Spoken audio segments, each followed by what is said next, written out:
Welcome in. What's Right with Nick Wright, episode 95 on a glorious NFL Monday. It doesn't get better than yesterday for me in the NFL. I mean, the AFC West, the toughest division in the history of football. Well, the Broncos stink and they lost. The Raiders are a total embarrassment. They lost to a TV analyst. The Chargers, I actually think, are dangerous, but they lost again. They're too banged up. Meanwhile, the Chiefs coast, and bigger picture, oh, those mighty Buffalo Bills.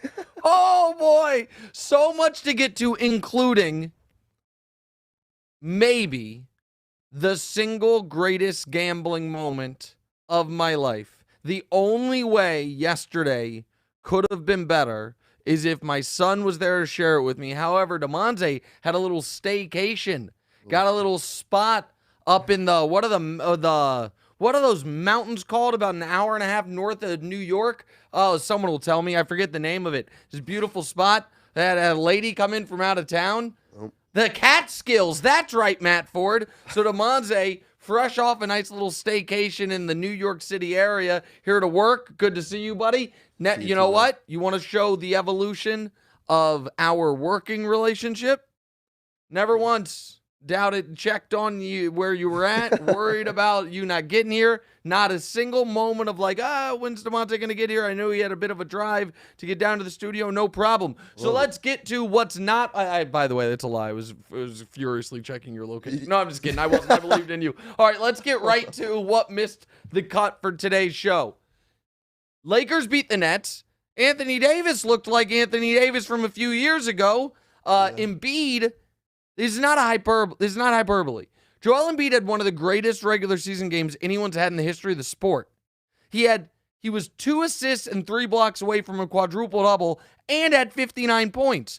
By game score, which is Basketball Reference's kind of catch-all statistic, it was one of the 10 best games, regular season or postseason, anyone has played in the league in 40 years.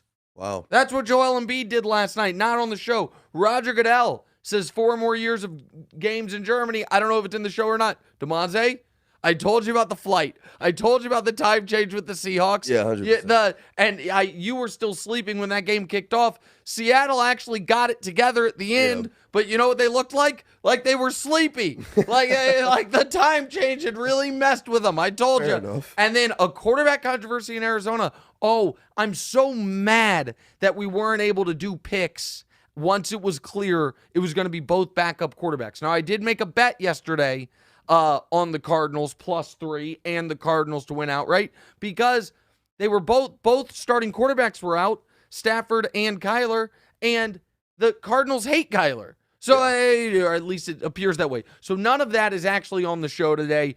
But what is on the show today is, well, go ahead, DeMonte. The Vikings-Bills possible Super Bowl preview was the game of the year so far. It was the game of the year. There's no question. The Bills choked away the game and are now 3rd place in their own division. Wait, you mean the conference, right? In their own division. In the AFC East? Yeah. There's only 4 teams. Yeah. They're in 3rd? Second to last. Yeah. Oh, my goodness gracious. Magic Mountain Allen had one of the weirdest fumbles ever in his own end zone and at the end of regulation.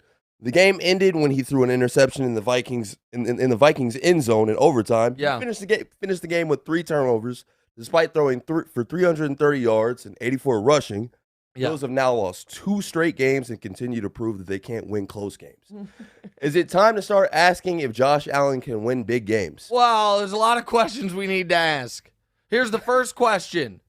When am I getting my apologies?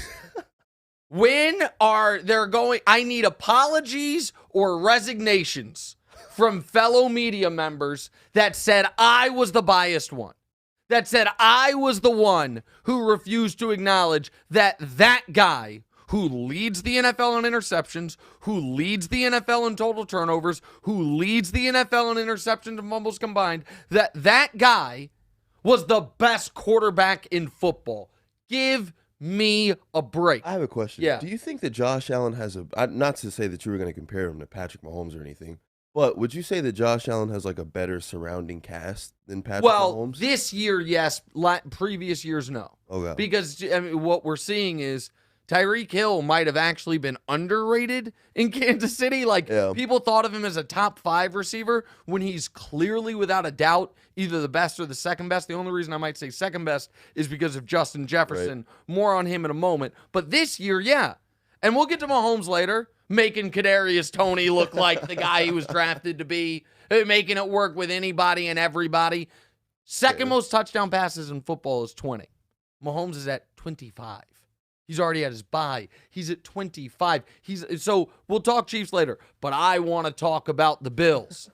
I want to talk about Josh Allen. I want to talk about QB1 in the NFL. I want to talk about a guy, put up the tweet, Magic Mountain Allen, back with a vengeance. Remember, America, you got to be 6'5" and wildly overrated to get on this roller coaster. Hey, guys, this was the game. The Bills were up 17 with less than 17 minutes remaining. You should win that game. The Vikings then, this is not on Josh Allen, popped off an 80-yard touchdown run on the first play after falling down 17, cut it to 10. The Bills then drive the length of the field. And Josh Allen makes his first abysmal decision of the game, throwing an interception in the end zone, and then it gets returned, and Josh Allen, because he just can't help himself, not only goes for the tackle, but leads with his injured throwing elbow and is laying on the ground. However, it didn't, he's big and strong and powerful and tough, didn't seem to really affect him. And then what happens? Oh my God. One of the greatest moments of this NFL season. So the Vikings can't get out of their own way because they're the Vikings. They get the ball down on the goal line after the Justin Jefferson, I believe, all things considered. Oh no, what's happening? Oh, we'll keep talking. Wait, I think we're all right. You have to charge the batteries. Wow. The lights. I don't think you forgot to charge anything. Yeah. You know what? I think that full screen they just put up there, they put up there. Being extorted. Extorted is not what I would call it. They're saying do we still have a mic issue, Matt? We're good now. Okay, no. They threw you under the bus. Yep. Extortion, I'm not trying to be pedantic here, but extortion is like you've done something wrong, someone knows it, and they're like, give me money or I will expose you. Right. You were inaccurately blamed for what I assume is, you know what? I'm just going to guess. I think Victor spilt his Frappuccino on the board back in L.A., and all of a sudden things went down. Vic, I'm sorry. I got to throw you under the bus. But okay, now we're back. What was I talking about? Oh, Josh Allen's many mistakes. So, after Justin Jefferson makes one of the greatest catches you will ever see, and arguably, given the fact that it was on 4th and 18, they ended up winning the game, you could make the argument it's the greatest catch in NFL history. Before I get on TV today, I'm going to watch a compilation of the greatest catches in NFL history so I can determine if I actually think it's the best. But my God, it's right there. But then they get to the goal line. Kirk Cousins trips. They get stuffed. They score a touchdown. It gets called back. Right. They then sneak with Cousins, don't get it. There are now 42 seconds left. The Bills are up by 4. They have the ball. The Vikings have 1 timeout. The Bills have to execute 2 snaps, and they win the game. They didn't even get to the second snap because Josh Allen fumbled in his own end zone. Fun fact, fumbled the quarterback-center exchange. Fun fact, in the last decade, there have been 2 fumbles by a quarterback on his own 1-yard line. Those fumbles were Josh Allen yesterday and, you guessed it, Josh Allen in 2020. So, the Vikings fall on it and score. Yep. It's like, oh boy, they're going to win the game. The Bills then drive the field thanks to in part thanks to the refs missing an obvious incompletion. They called it complete. They didn't review it. It was clear that only the refs can review it because inside 2 minutes they get the field goal. Vikings then drive the field again, but they get stopped, held to a field goal. Oh, Buffalo, you can't blame the coin toss now. Now you get the ball. Everything you hoped for in that game against the Chiefs in the playoffs when you whined and cried and you got the rules changed. And they have a 2nd and 10 from the Vikings 20.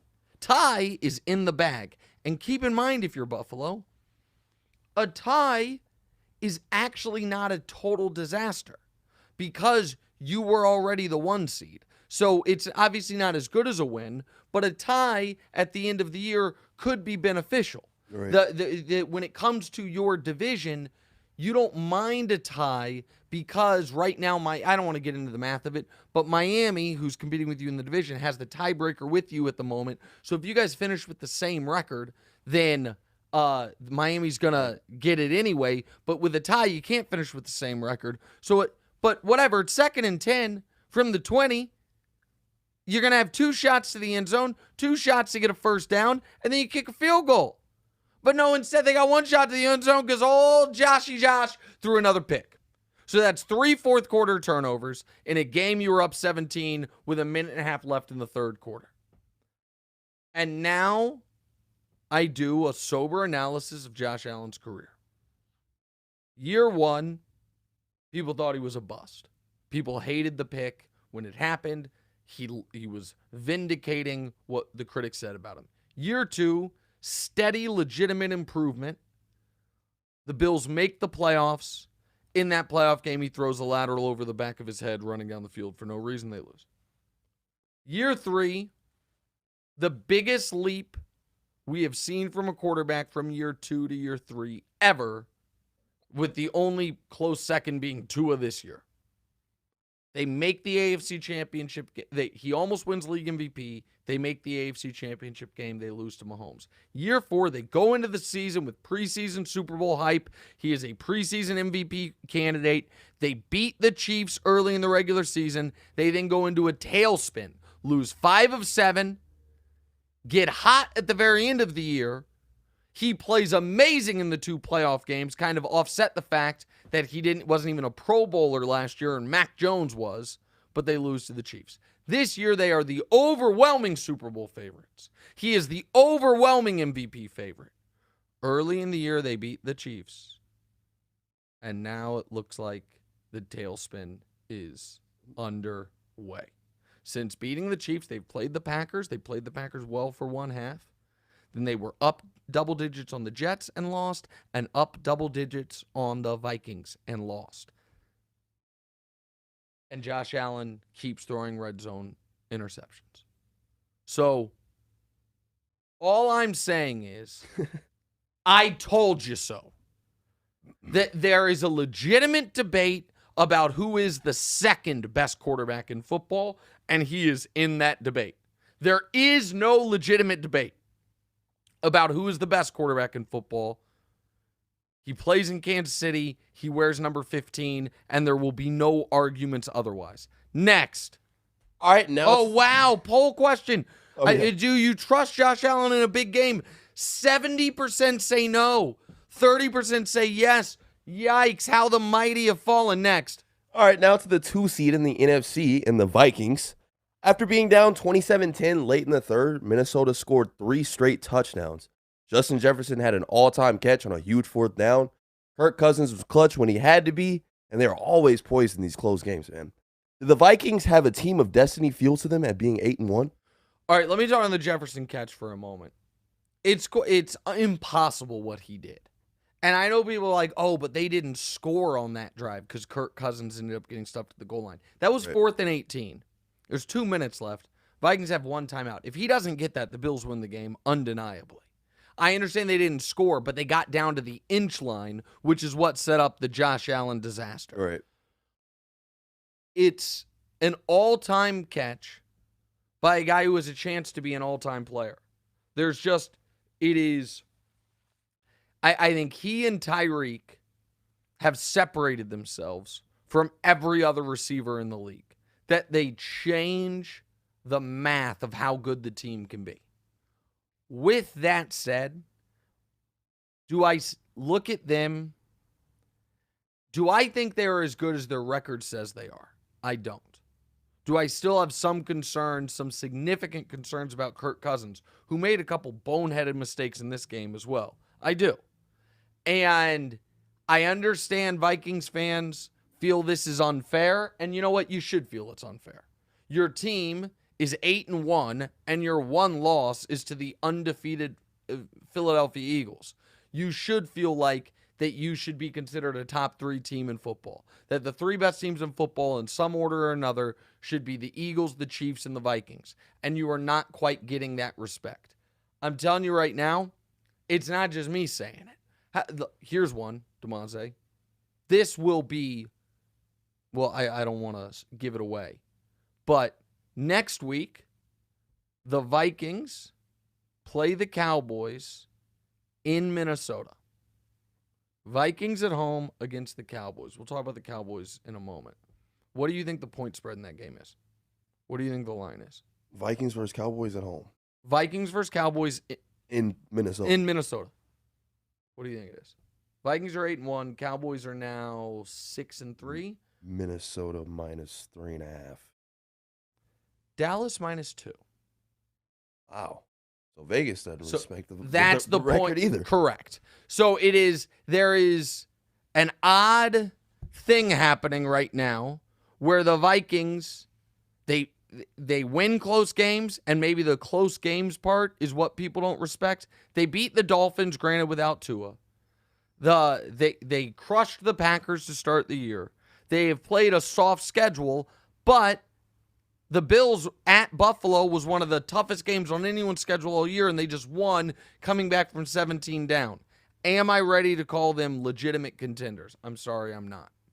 If they were to get the 1 seed, if Philly were to slip up, and Minnesota all of a sudden is guaranteed to have the games at home and a bye, then I will look into calling them the favorites. However, if they're the 2 seed, and it's San Francisco going into their building to start the playoffs, and then they have to win 3 straight games to make it to the Super Bowl, I don't know that I believe in that.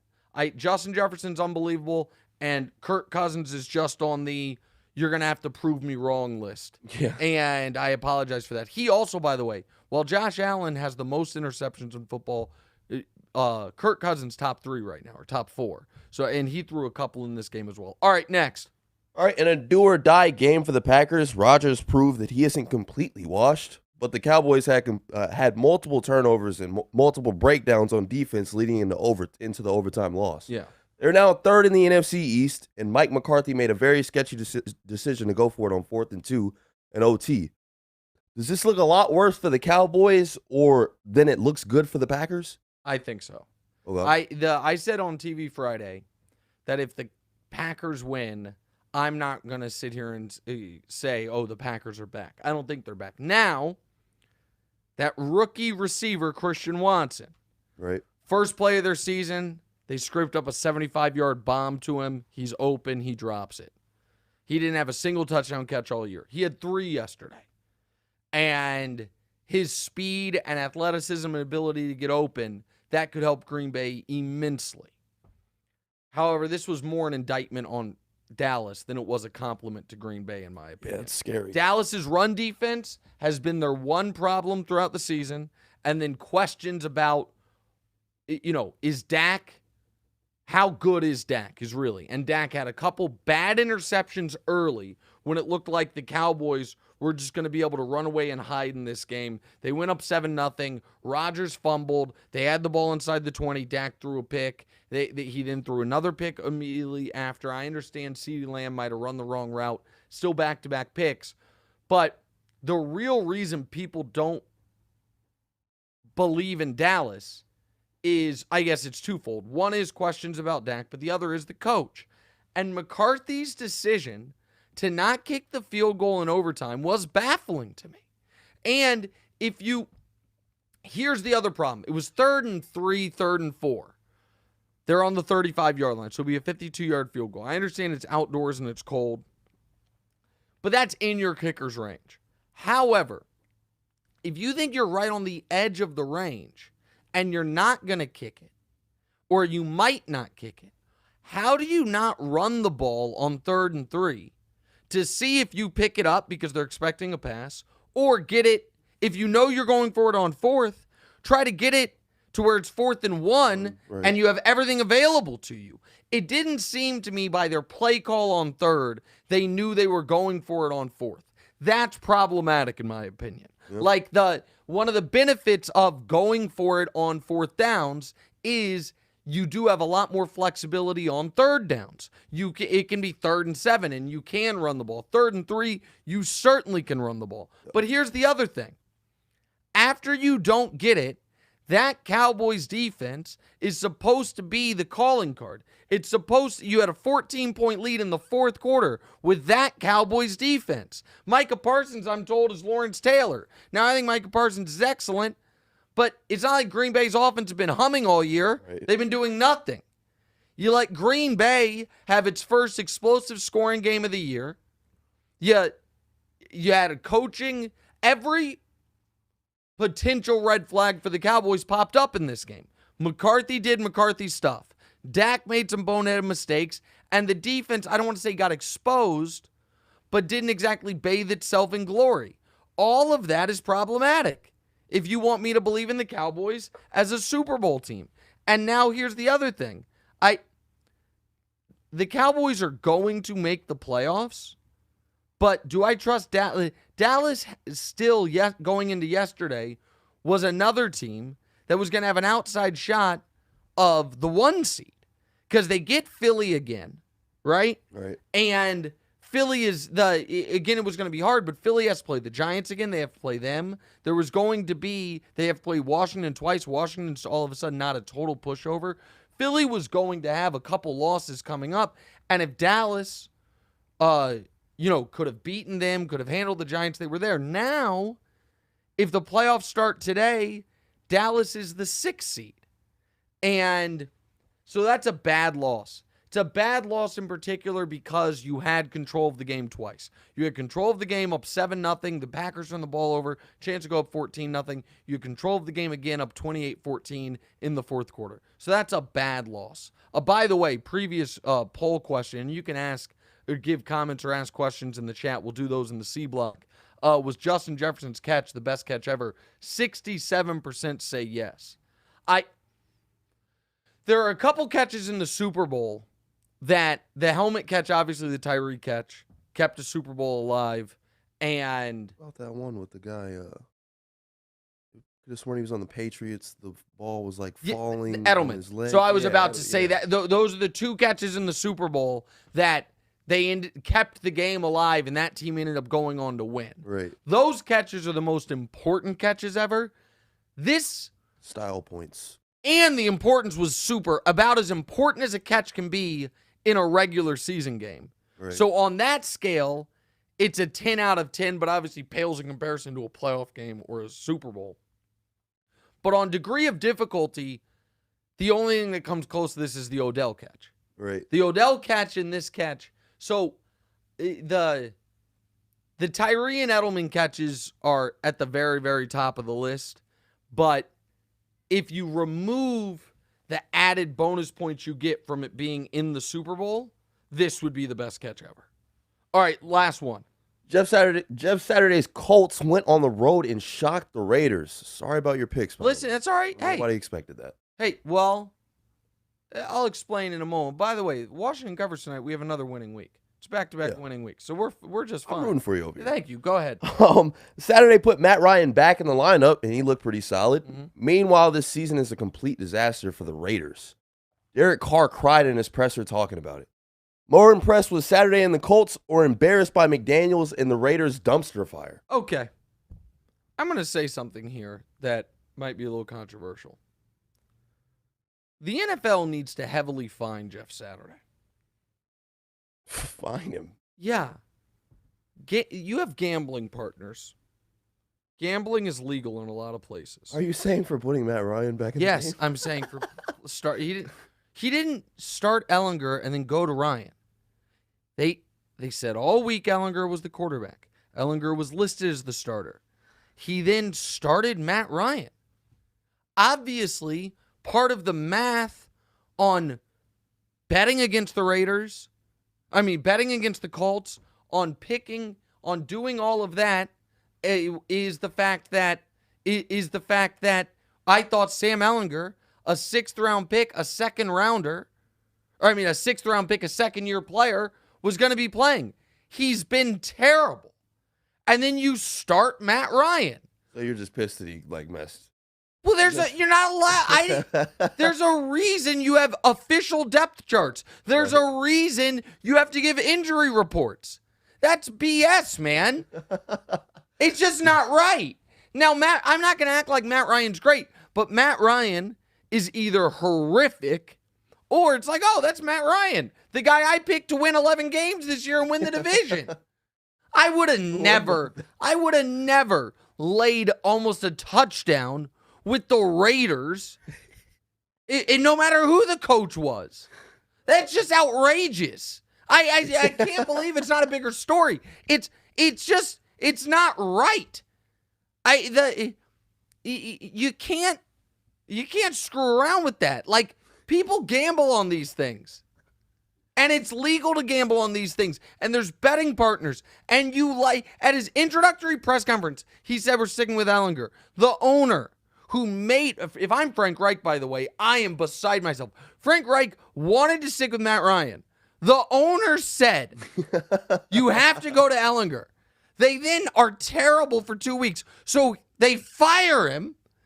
Owner brings in his drinking buddy. And then the drinking buddy watches 2 days of practice and is like, yo, we're not starting our best quarterback. And the owner's like, no problem, go ahead. They don't give anyone a heads up. It's just, and here's the other thing about it that makes it just makes it just so outrageous, because that was one of the afternoon games, right? I have that correct? I'm going to double check, but I think that game was a late start. Yeah, it was one of the three. It was on the 4 o'clock starts. So here's the other thing.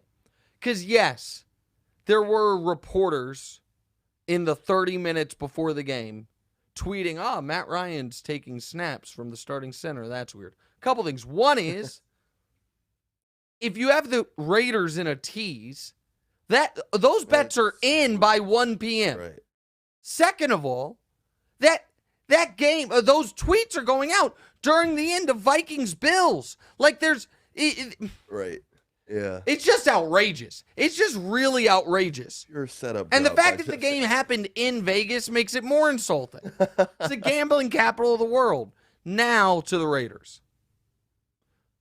The Raiders last year had a player allegedly drunk driving kill a person. A key player. He never played for them again and got arrested.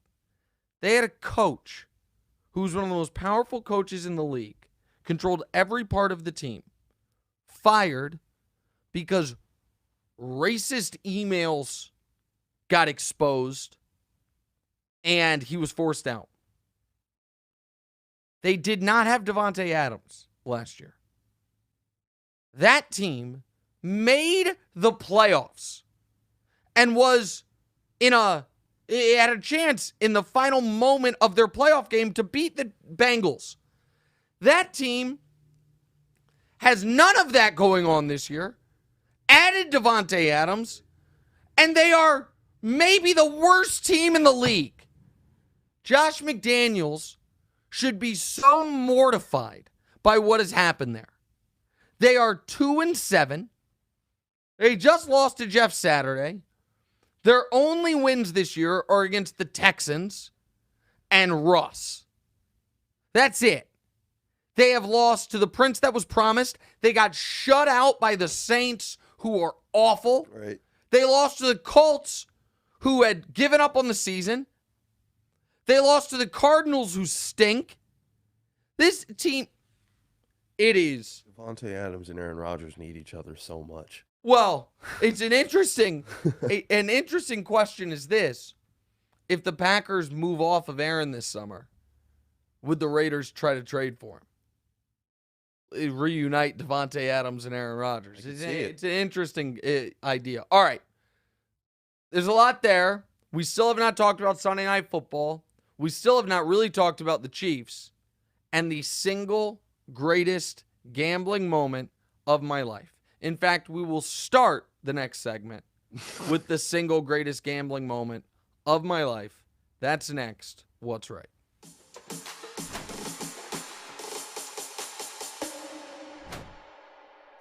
All right, welcome back in episode 95. What's right with Nick Wright?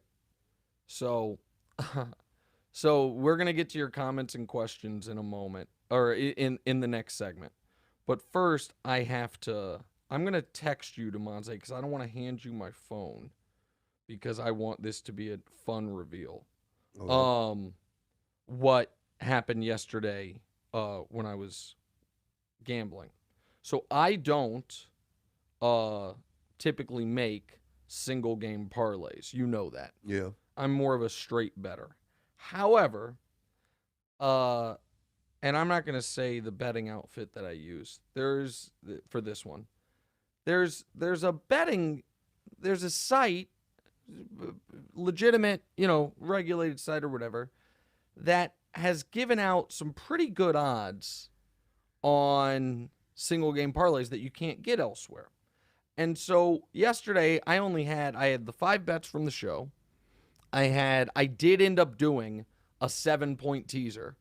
I had the Seahawks, which was a miracle teaser cover. So teased up to 9.5. Right. The Chiefs teased down to 2.5. Didn't need to tease that, but it worked anyway. There was one other. What was the other one in it? I know, and the Chargers teased up to 14.5. Oh, and the Steelers teased up to 7. And so that one won, but I didn't have much else. But I was like, you know what? Let me put in a single. I was thinking about the Chiefs game and go through what I just text you, the 5 different legs of it. Okay? Can we read them out? Yeah, read out. Start at the Travis Etienne. Okay, under 80.5 for Travis Etienne total rushing yards. Okay, so my logic on the Chiefs game was the following. I thought the Chiefs would be in control throughout, and so the Jags would have to throw. So I didn't think Etienne would get a lot of touches. I didn't think Etienne would get a lot of carries. I thought Trevor would, and I've watched the Jags every week this year. He dinks and dunks a lot more than I wish he would. So a lot of completions, not a ton of yards. And because I thought he was going to be running throughout, I thought he might scramble some. And then on the Chiefs side of things, Kelsey with 100 yards yesterday would have set the all-time record for receiving yards 100-yard games by a tight end. Okay? And then you put Kelsey was 80.5. You'll get to it. Yes. Kadarius Toney, the Chiefs' new wide receiver. So, McCall Hardman was out with an injury. They had used Toney, the first possession with him on the team, they threw the ball to him. I know Andy Reid. I'm like, you know what? This guy's never scored a touchdown.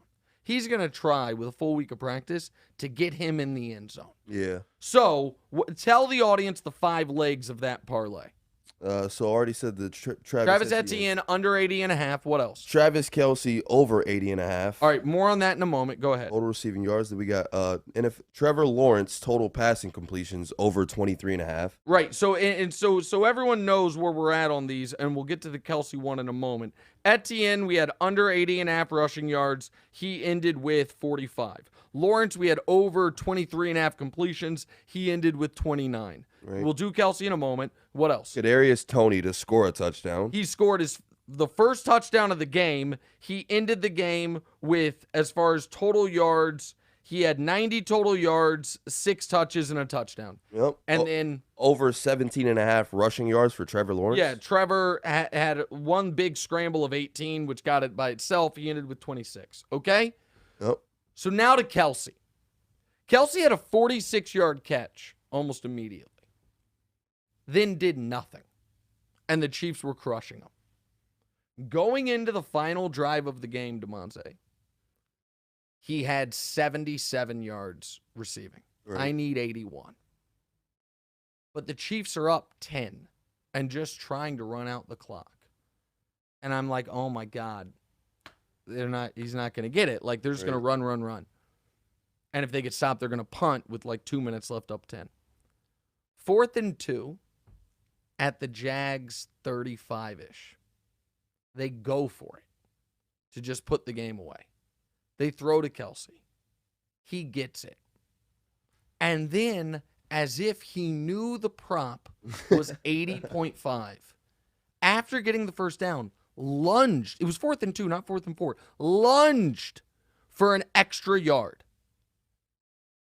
And they put him at 4. I thought it was a 3-yard game.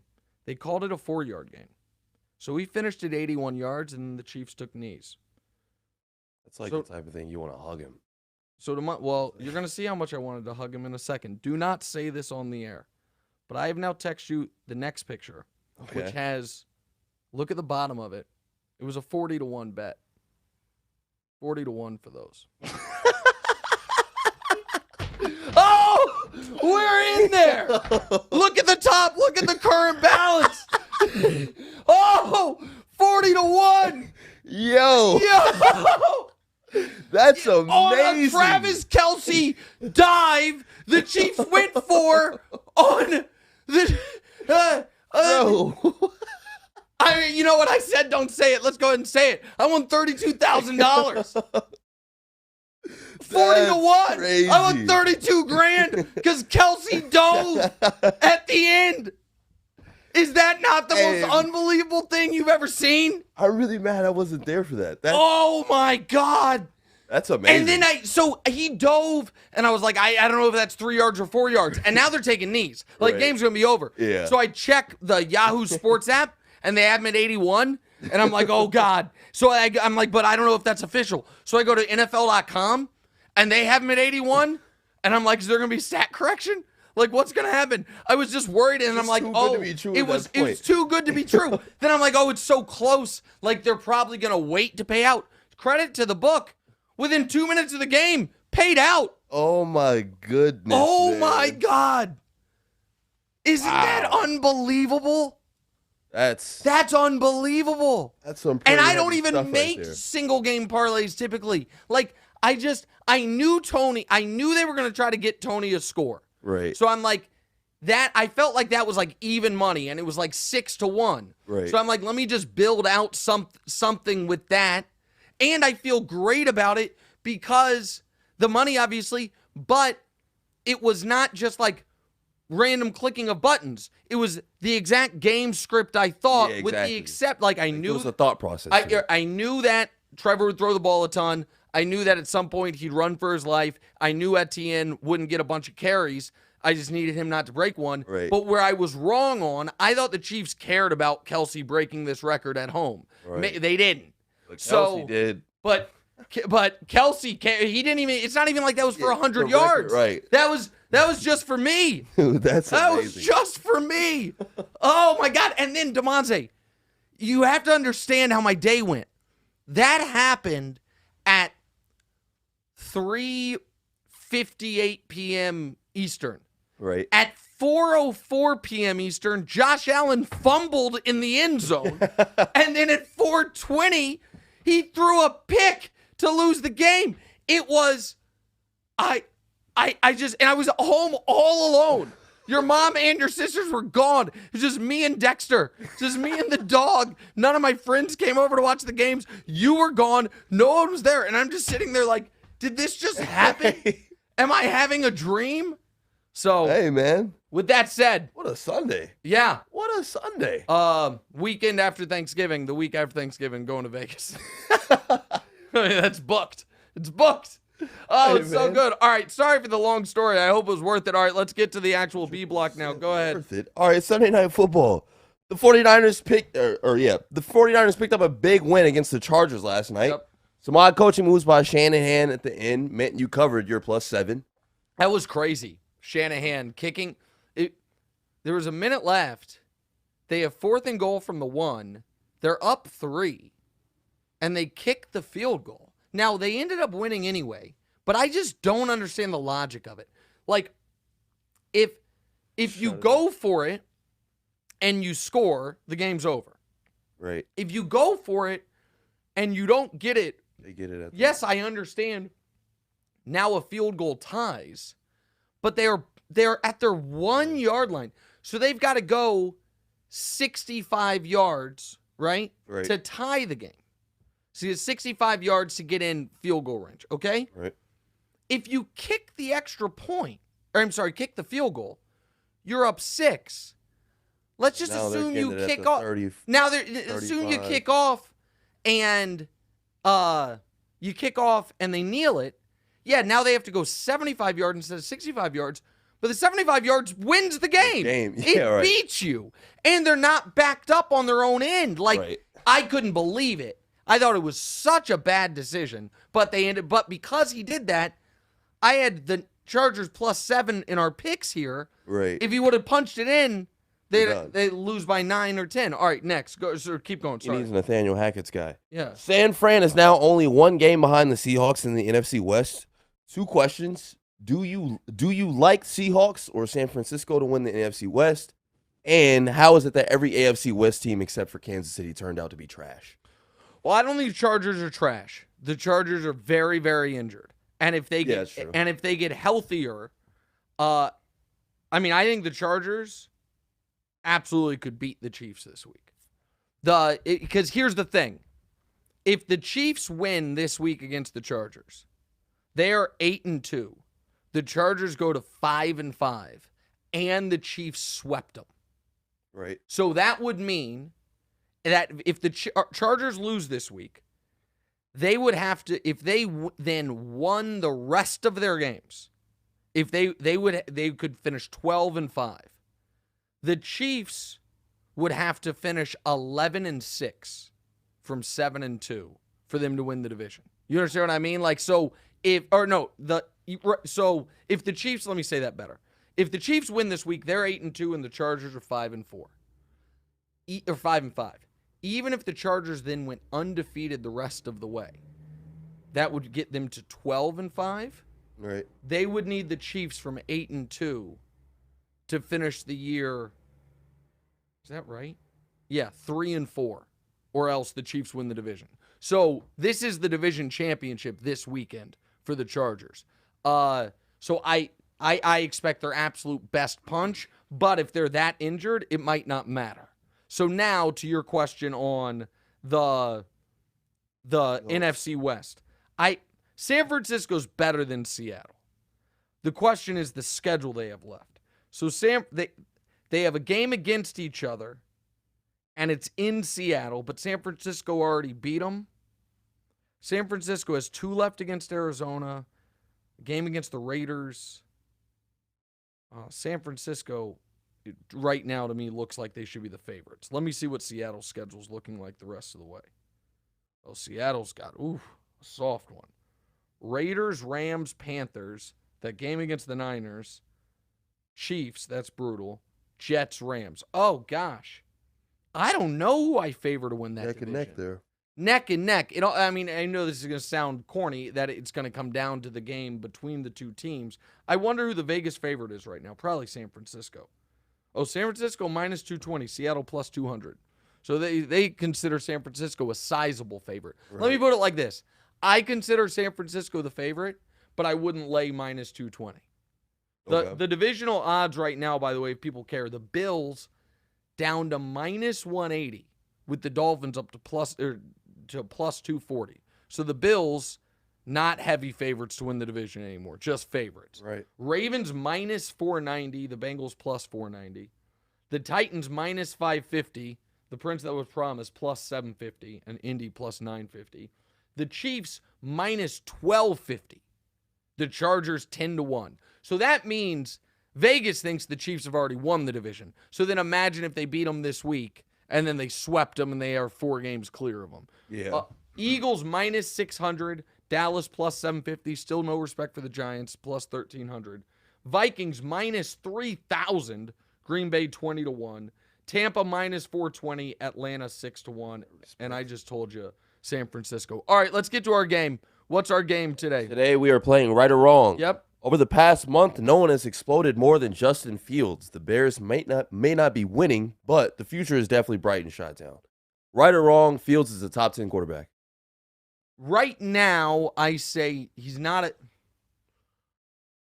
Let me. You know what? Right now, I'd say the dude's top 10, man. okay, so let's do it. Let's just, in no particular order. I'm just gonna go through the standings, so it's team by team. Tua's ahead of him. Josh Allen's ahead of him. Mahomes is ahead of him. Herbert's ahead of him. You can tell me if you disagree on any of them. Lamar's ahead of him. Joe Burrow's ahead of him. I'd love to say it, but I can't put the prince that was promised ahead of him. I'd love to, but I can't right now. So that's 6. Jalen Hurts is Put him on the Jags. Jalen Hurts is ahead of him. Okay. So that's 7. No one in the NFC West. Okay, so then it would come down to, so there's 7 guys. Yeah. Dak Prescott, Geno Smith. I said no one in the NFC West. Geno Smith, Aaron Rodgers, Kirk Cousins, Tom Brady. Those 5 guys, he would have to be better than 3 of them. Right. And he's a top 10 guy. So he's, I'm going to say Close, but it is, be right outside. but he is top 3 most exciting. Yeah. Must-see TV. And they're finally using him. He still doesn't have receivers. Right. And they got hosed. Chicago, that's a pick I lost. It was BS, man. They were up 14 points. Picked off Goff, returned it inside the 10, and a very questionable flag took it off for him. So the Bears last week didn't get a defensive pass interference call that they could have won the game on. And then this week got either illegal contact, something that it was going to be a 17-point Bears lead. Instead, the Lions kept the ball, scored. Then Fields threw a terrible pick, his one terrible play of the game. They end up losing by a point after a missed extra point, and the Lions drive down the field. But Fields is all of a sudden vindicating the draft pick. And here's the other thing I think is interesting about Justin Fields. The San Francisco 49ers in the Justin Fields draft traded 3 picks to move up to get Trey Lance. Can you imagine that Niners rushing attack right now with Justin Fields as their quarterback? Right. That's what they thought they were getting with Trey, but Trey got hurt and Trey hasn't played. Right. That would be an unstoppable team right now. And by the way, I think the Niners, I don't even think they had to trade up if they would have stayed where they were and drafted Fields. I think they traded 3 picks to move all the way to 3. Let me look at that real quick. I just want to, sorry, my apologies. 2019 NFL Draft Wiki. Was it the 2019 draft? No, it'd be the 2020 draft. So the Niners moved up to get Trey Lance. Oh, the 2021 draft? I'm such an idiot. I forget what year it is. It was two years ago. The Niners moved up to get Trey Lance. Justin Fields went 11, and they initially had the 12th pick. So they wouldn't have been able to stay there, but they could have drafted him at 3, obviously. Yeah. All right, next.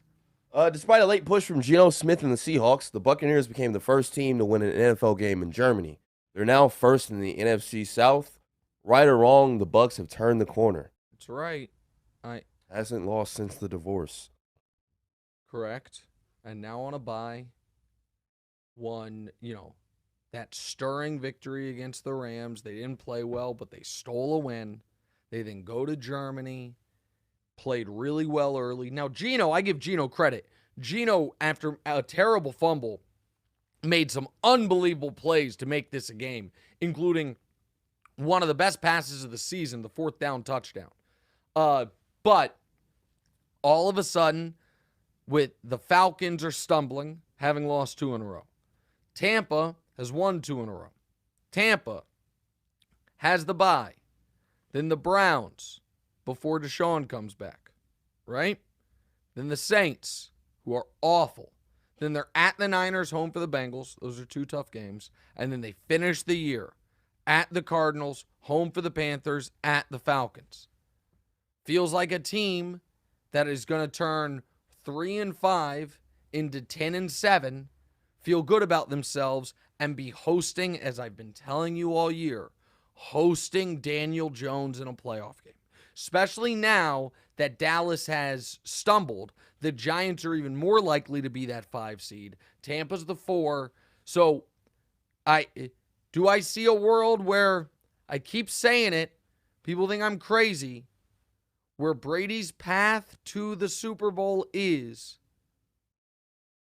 it goes Daniel Jones, Kirk Cousins, Jimmy Garoppolo. I see that world. I understand that means Philly loses its round 1 game. I think it's round 2 game.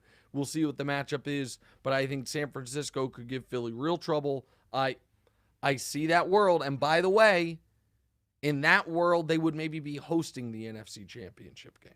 All right, next. Kansas City covered 9.5 against Jacksonville and now controls their own destiny in the AFC. Right or wrong, Kansas City will be the number 1 seed in the AFC. I mean, they absolutely should be. Now, I didn't pick the Chiefs to be the 1 seed this year. I think I picked the Ravens. But because I thought that they were going to get beat. They were the first team in NFL history to play 8 straight games against teams that had a winning record the previous season. Here's the benefit to getting through that 6-2 and now being 7-2. Here's what they have the rest of the way. At the Chargers, that's a tough one. They're touchdown favorites, by the way, but they're at the Chargers. Then home for the Rams. The Rams might have lost Cooper Kupp for the year yesterday. They're awful. At the Bengals, that is a tough one, but also the Bengals beat the Chiefs twice last year, including the AFC Championship game where Mahomes melted down to the only bad half of playoff football he's ever played. So at the Chargers, at the Bengals are tough ones. After that, at the Broncos, at the Texans, home for Seattle, home for the Broncos, at the Raiders. Even if they lose all of their tough games, and at the Chargers, I'm calling a tough game, they are 7-point favorites. It feels like 13-4. And so the question then is, because they have the tiebreaker with Tennessee because they beat them, is Buffalo going to go, because Buffalo would get the tiebreaker with them, is Buffalo going to go the rest of the season and only lose once? I don't know how anyone could think that at this point.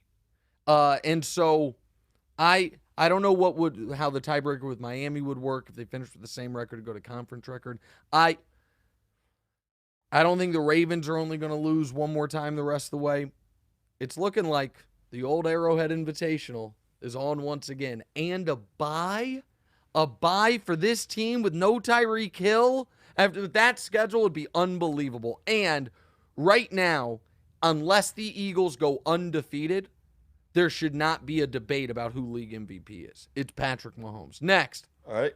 The first place Dolphins crushed the Browns 39-17 and are firing on all cylinders. Tua had 3 touchdowns and the backfield combined for nearly 200 yards. Right or wrong, the Dolphins have the best offense in football.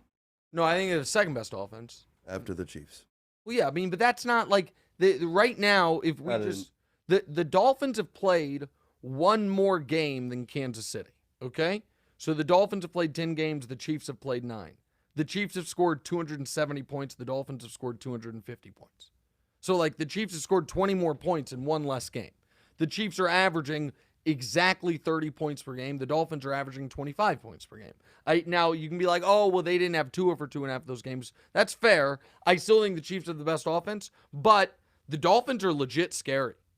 The Dolphins are legit scary. The defense needs to get better, but the RPO stuff has been so hard for people to defend, and Tyreek is just unguardable. Yeah. Just flatly unguardable. By the way, fun fact, if we just do total points scored, not points per game, because they wouldn't, but in total points scored, Miami's at 252 in third, Kansas City's at 270 in first. The team that has scored the second most points this year. Any guess? It's a fun one. Now, again, they've played 10 games, so they have a bit of an advantage here. But do you want to throw a team out there, or you just want me to tell you? The Bills are fourth. The team that has scored the second most total points this year is... Oh, wait, the Lions. Nope, not anymore, because they fell off. You're fine. Seattle. Oh. Gino. Now, if you do points per game, it then changes. Oh, and you know what? I'm being a little unfair to Philly, because I'm talking about Seattle has played 10 games. The Chiefs, because they haven't had their bye, the Chiefs only played 9. Philly has only played 8. Philly's only played 8 games because they played a night. But points per game goes the Chiefs 1 at 30, Philly 2 at 28, Buffalo 3 at 27.8, Baltimore 4 at 26.1, and then Seattle 5 at 25.7. All right, next.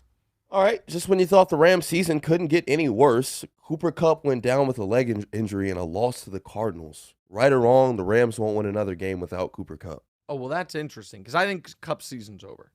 Because I think that I think he's going to miss at least a month, and then at that point, why bring him back? So let's look at what they've got. At the Saints are truly awful. That's a maybe. At the Chiefs, that's a loss. Home for the Seahawks, that's a loss. Home for the Raiders is a maybe. No, they're going to win. They'll win some games based on the strength of their defense alone. But they are going to have the worst Super Bowl defense ever. They're 3-6. They're going to finish 5-12.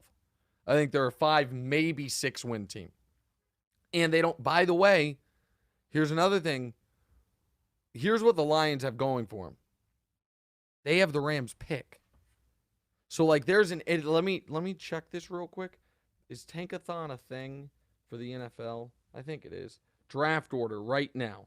Right now, the number 1 pick of the draft, this is crazy, would be Houston. That's not surprising.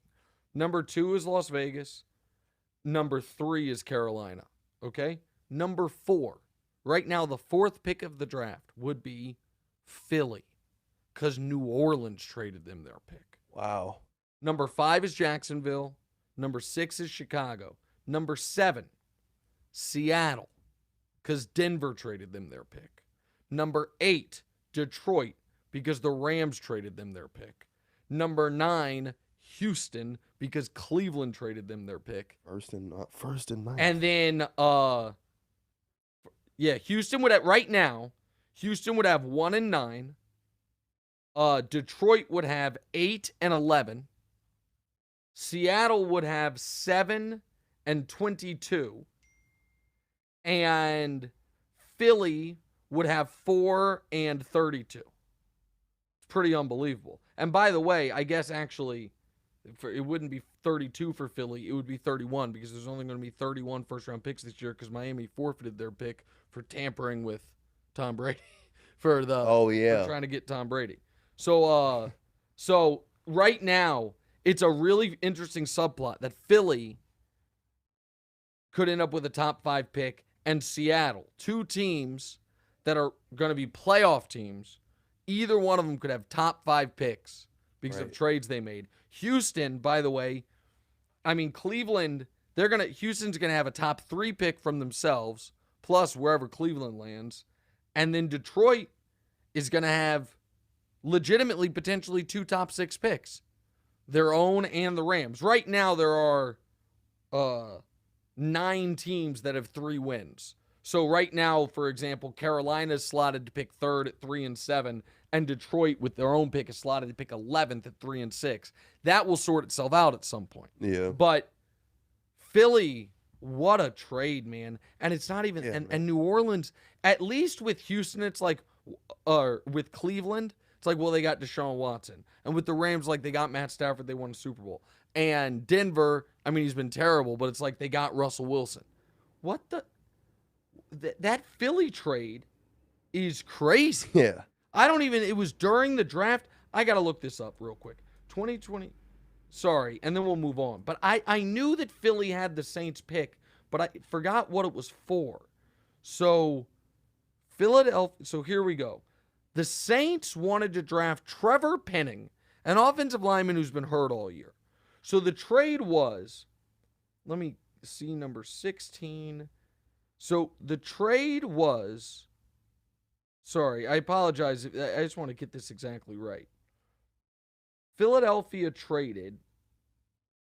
Okay, here we go. Philadelphia Eagles, New Orleans shake-up first round. The Saints doubled up on first-round picks, while the Eagles pushed one of their 3 first-rounders back to 2023.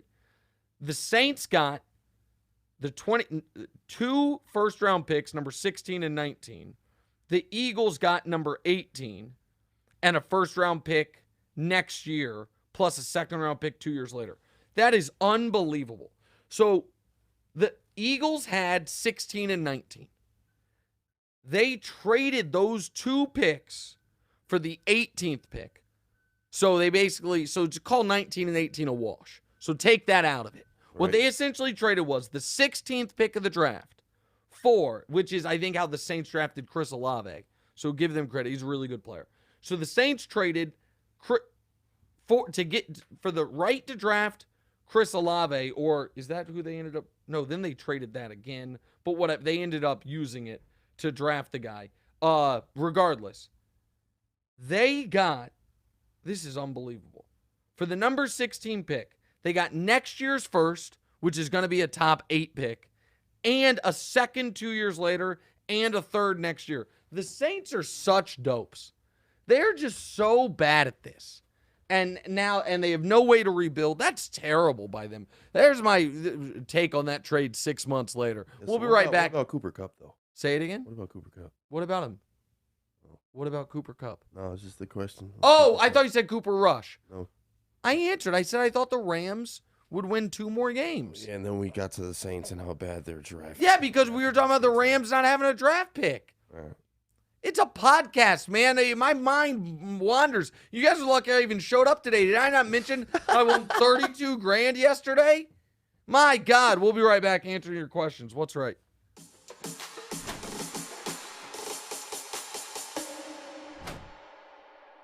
All right, welcome back in. What's Right with Nick Wright. We're going to wrap the show right here. We went a little long that segment. I had no idea. I mean, this podcast's been going for over an hour now.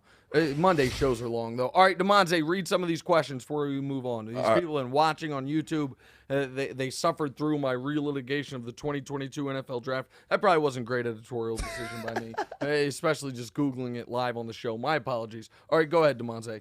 All right, Connor Summerly asks a question. It's pretty safe to say Allen won't be in the top of the MVP discussion. However, would it be better for Allen and the Bills to play the rest of the season not being the Super Bowl favorites?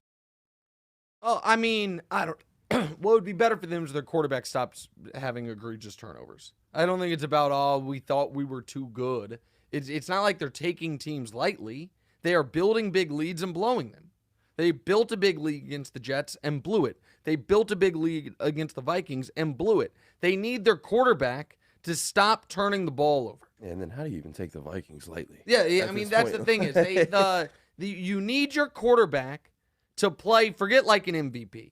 Just play like a Pro Bowler, which you weren't last year, by the way. And by the way, right now this year, you got 3 Pro Bowlers in each conference before people start begging out. Mahomes and Tua are locks. We convinced Josh Allen's having a better year than oh my goodness, Joe Burrow. We convinced Josh Allen's having a better year than Lamar. I don't know. Next. Some guy asks, has this been the most unpredictable NFL betting season you've seen? I don't think so. I think a lot of the fundamentals are staying true. Like the underdogs are covering more than the favorites. Home underdogs are a good play. I just think every year we know that, and then we get tricked. By the way, great job by you and the producers on the gambling show with that Tomlin note. You guys said Tomlin covers 83% of the time in his career as a home dog. There was a ton of money day of on the Steelers. They went from a dog to a pick 'em. They ended up winning outright by 10 points. Great job by you guys. Next. And what I see is me ask, who gets fired first, Hackett or McDaniels? I think they both make it through the season. I think it's incredibly rare for a coach in his first year to get fired during the season. It happened with Urban Meyer last year, but that was because there were off-the-field stuff as well. But will either one of them be back next year? I highly doubt it. Highly, highly doubt it. Next. Creative Charlie asks, will you ever play poker after dark again? I love seeing you play poker with the pros. Yeah, so Poker After Dark right now doesn't exist in its current form. Hopefully it comes back. There is a great show, No Gamble, No Future, that kind of replaced it, that my guys Brent Hanks and Jeff Platt put together. I was invited to come play on that this week, actually, but I can't get to Vegas. I'm going to be in Vegas in 2 weeks, but they're not filming anything. Right. Yeah, I'll definitely play some televised significant dollar poker after the football season. There is, when I am in Vegas, I looked, there is at the Poker Go Studios at the Aria, there is a high roller series where the tournaments are all $10, $15, or $25,000 entries. And I don't know if you heard, but I won a lot of money yesterday. So I was considering, but I'm so minus EV expected value in those because the only people who play those are the best players in the world. They're like 40-person fields, the best players in the world. Right. Gotta be ready to eat that. So you got to, and it's a tournament, so it's not like you can take a small loss and leave. Right. So I listen. You probably won't see me on TV playing poker until sometime after football, but after football, I'll be doing it again. All right, last one. Matt asks, Baker Mayfield is starting against Baltimore this week. Do you like his chances? Wait, hold on. I didn't know that was true. Baker's starting? Baker Mayfield started quarterback against the Ravens. No, I don't like his chances, but I'm happy for Baker. Baker back. I don't like his chances, but I like him. I like it. I hope listen, well, go upset him, Baker. Go stick it to the Ravens. That'd be good for him. Great for him. Be great for him. He played really well in garbage time for P.J. Walker 2 weeks ago. Had 2 touchdowns. He played well for the first time all year. All right, fun show. Good job. Good job, DeMonte. Great job by our producers.